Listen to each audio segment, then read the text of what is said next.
Good morning students, my self क्रांति sir और class 12 की कक्षा में आपका स्वागत है, वेलकम है। आज की क्लास में हम लोग बैटरी के कॉम्बिनेशन को देखते हैं। ठीक है, हम दो या दो से अधिक बैटरी को आपस में कंबाइन करेंगे और ये कॉम्बिनेशन दो क्रम में होगा, series combination and parallel combination. और हम देखेंगे कि series combination and parallel combination में ये बैटरी का इक्विवेलेंट ईएमएफ कितना होता है। ओके, तो हमारा टॉपिक है कॉम्बिनेशन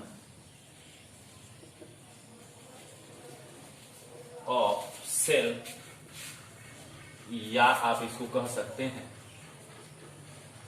बैटरी। ठीक है, मतलब बैटरियों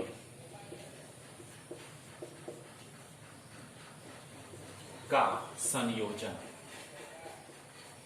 ठीक है, दो या दो से अधिक बैटरी को आपस में जोड़ने की प्रक्रिया जो होती है वो बैटरी का संयोजन कही जाती है।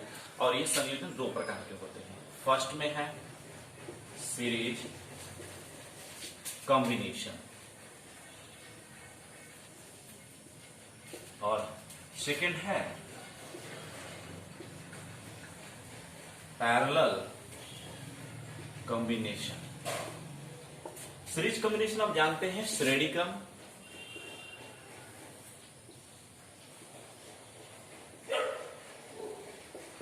और पैरेलल कॉम्बिनेशन आप जानते हैं और ये होता है आपको समांतर क्रम।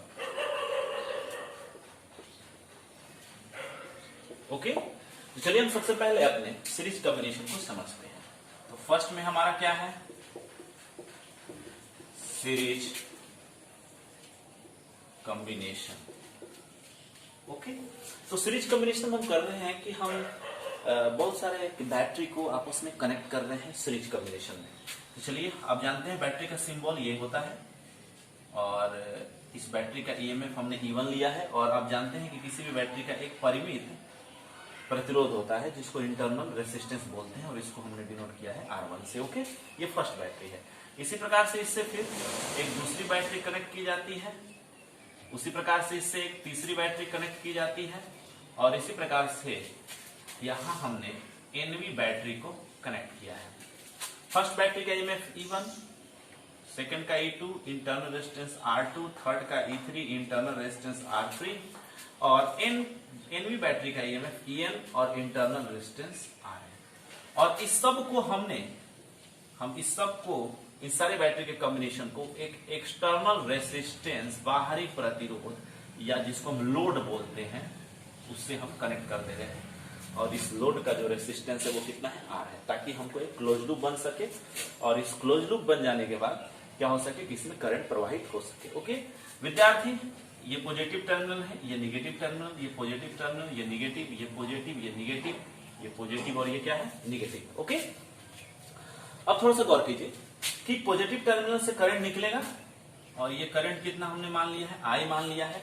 और ये करंट जो होगा वो पूरे सर्किट में इस प्रकार से एक घूमते हुए क्लोज लूप बनाएगा। क्योंकि सीरीज कॉम्बिनेशन में है तो केवल वन लूप होगा, एक लूप होगा और कोई जंक्शन नहीं होंगे। और साथ में ही आपको ये भी होगा कि करंट जो होगा उसका केवल एक रास्ता होगा, वन पाथ होगा, एक डायरेक्शन होगा। तो यहां पर हमने इस कॉम्बिनेशन को दिखाया। अब इस कॉम्बिनेशन का इक्विवेलेंट ईएमएफ हमको निकालना है। तो इस पर कुछ करना नहीं है, इस पूरे कॉम्बिनेशन के लिए हमको किरचॉफ के नियम को क्या करना है, अप्लाई करना है, किरचॉफ का पोटेंशियल रूल। तो किरचॉफ के नियम से, किरचॉफ लॉ से हम थोड़ा सा देखते हैं। हम शुरू कहीं से भी कर सकते हैं।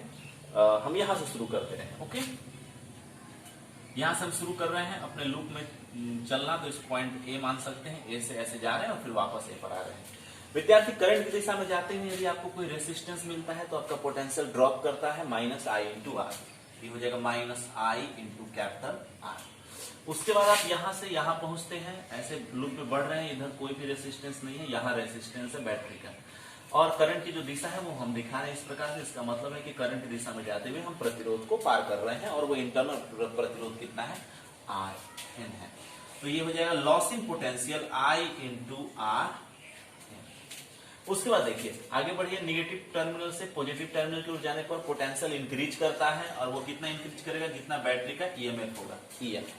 उसी प्रकार से हम डॉट डॉट डॉट यहां लिख सकते हैं प्लस थर्ड बैटरी के लिए हो जाएगा I × RN minus I into R N plus gain in potential R N नहीं R3 और gain in potential E3 minus उसके बाद सेकंड बैटरी में प्रवेश कीजिए loss in potential I into R2 और plus gain in potential E2 और minus first battery में आइए loss in potential due to internal resistance of battery I into R1 और प्लस EMF E1 और ये पूरे क्लोज लूप के लिए चेंज इन पोटेंशियल का जो वैल्यू होता है वो कितना होता है 0 होता है। ओके, तो आपको एक इक्वेशन मिल गई और इस इक्वेशन में आपको इक्विवेलेंट आपको निकालना है, इक्विवेलेंट रेसिस्टेंस इक्विवेलेंट ईएमएफ निकालना है।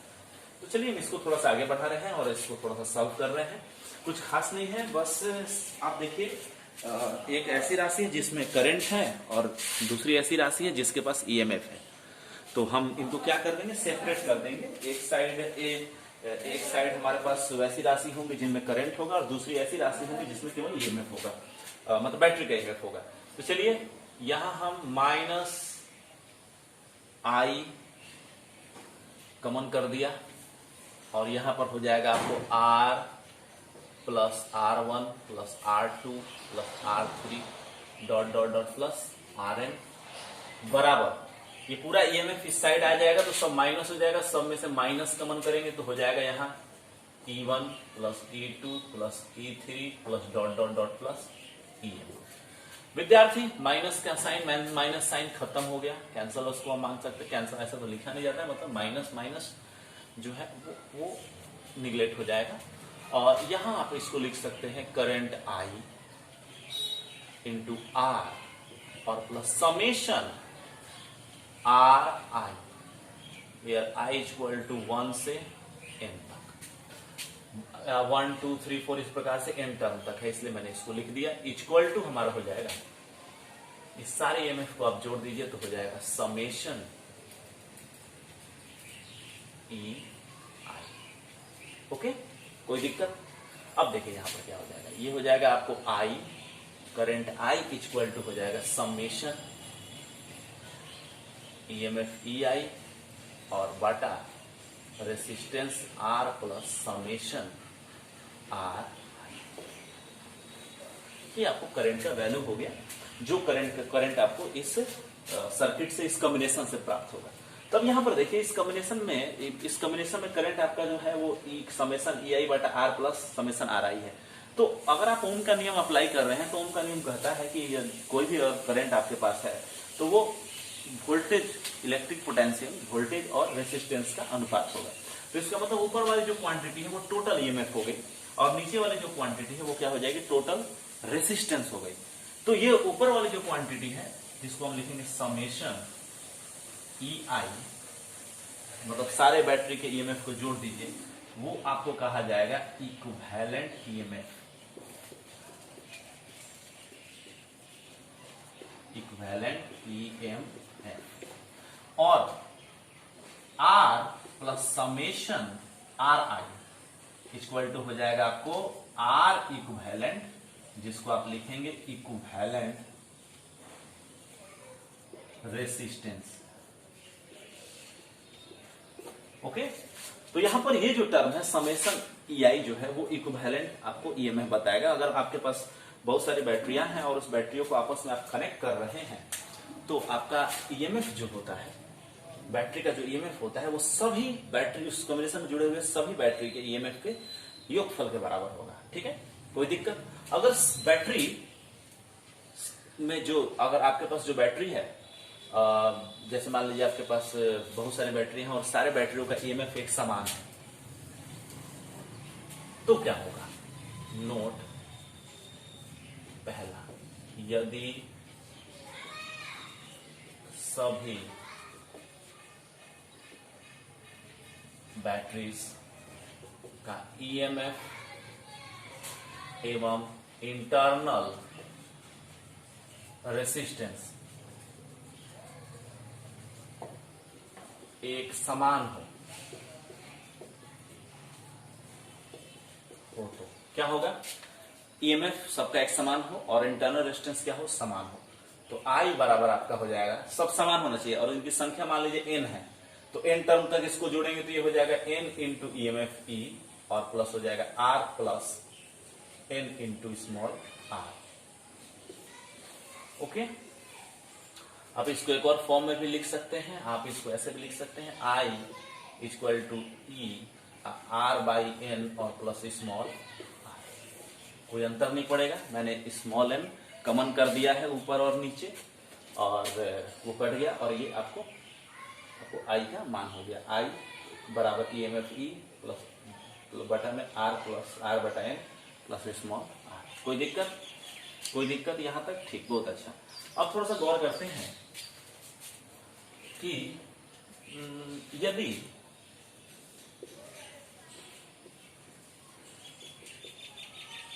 कॉम्बिनेशन में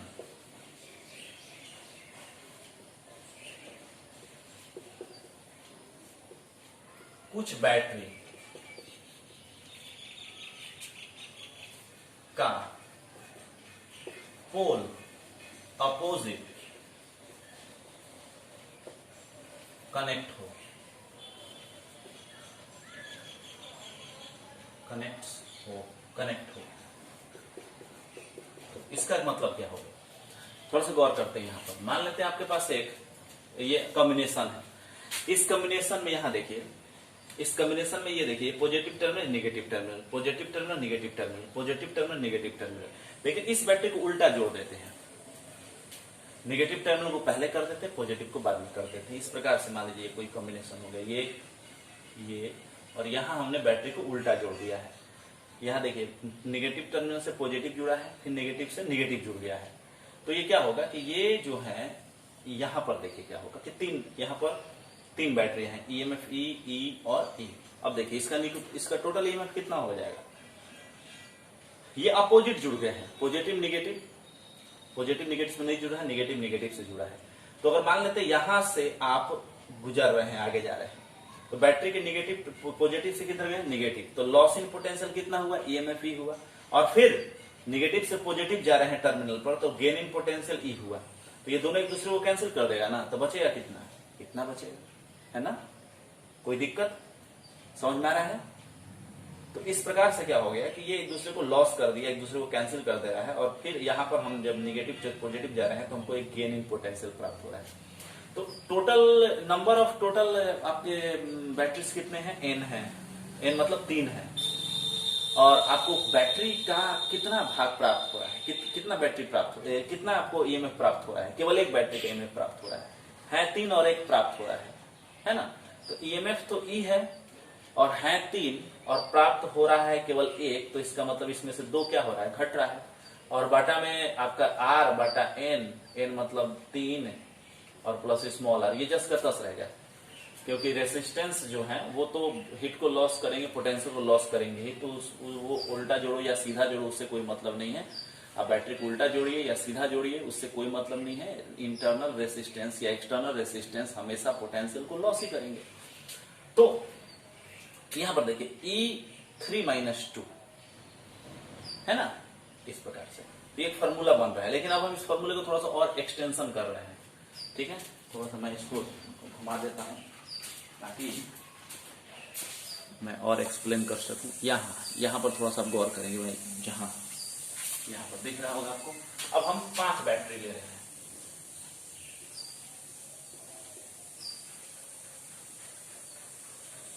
दो बैटरियों को हम अपोजिट जोड़ देते हैं, बाकी सब जो है वो है। EMF कितना है? E है, E E E E। अब देखिए यहां से चलते हैं, पॉजिटिव टर्मिनल से नेगेटिव टर्मिनल जाने पर बैटरी का EMF डिक्रीज करेगा, फिर डिक्रीज किया, प्लस इंक्रीज करेगा, प्लस इंक्रीज करेगा, प्लस इंक्रीज करेगा, क्योंकि ये दोनों अपोजिट है। तो ये देखिए, तो 1 2 1 2 कैंसिल कर दिया ना, कितनी बैटरी बच रही है? आपको केवल एक बैटरी, ये पूरे कॉम्बिनेशन ऐसा व्यवहार करके जैसे केवल एक बैटरी से ही हमको करंट मिल रहा है। तो कुल कितनी है? 5 है, EMF E हो गया 5 है, और मिलेगा कितना? मिल कितना रहा है हमें? मिल रहा है हमें 1, तो इसका मतलब 4 इसमें से घटा देंगे, है ना? और बटा में R/N और plus small r internal resistance हो जाएगा। अब देखिए इसको मैथ में बनाते हैं, ये यहाँ और वहां जो दोनों मैंने समझाया। सबसे पहले तो EMF E रहेगा, 5 क्या है? नंबर ऑफ बैटरीज है, और या 4 हो गया, तो 4 यहां पर हुआ, तो इसको हम ऐसे लिख सकते हैं क्या, 2 गुने 2 लिख सकते हैं। तो यहां 2 क्या है, ये 2 ऐसी बैटरी हैं जिनके पोल जो है अपोजिट है, ये उल्टी जुड़ी हुई है। तो इसका मतलब ये 2 जो है वो उल्टी जुड़ी हुई संख्या, यदि ये m है तो उल्टी जुड़ी हुई संख्या कितनी हो जाएगी, m हो जाएगी। अगर m बैटरी उल्टी जुड़ी है तो वो m सीधी बैटरियों का पावर को कैंसिल कर देगी, उसकी ईएमएफ को कैंसिल करेगी। जैसे 2 है उल्टी जुड़ी है तो 2 की ईएमएफ को क्या करेगी, खत्म कर देगी। तो m यदि है बैटरी उल्टे ध्रुव पर जुड़ी हुई, उनके पोल जो है उल्टे जुड़े हुए हैं, तो इसका मतलब वो 2m ईएमएफ को कैंसिल करेगी। तो n में से कितना घट जाएगा, 2m घट जाएगा, और बटा में कितना हो जाएगा, r/n प्लस स्मॉल। क्लियर हुआ। तो ये आपको क्या मिला, एक फॉर्मूला मिल रहा है। चलिए हम इस फॉर्मूले को राइट कर लेते हैं। मैं वहां चले जा रहा हूं जहां मैं पहले था। तो इस प्रकार से क्या हुआ, इस प्रकार से हमने सीखा, क्या सीखा भाई, कि हो तो ईएमएफ आपको करंट I बराबर हो जाएगा ईएमएफ E इंटू n-2m, और बाटा में r/n और प्लस में स्मॉल। तो यहां पर क्या है, यदि कॉम्बिनेशन में m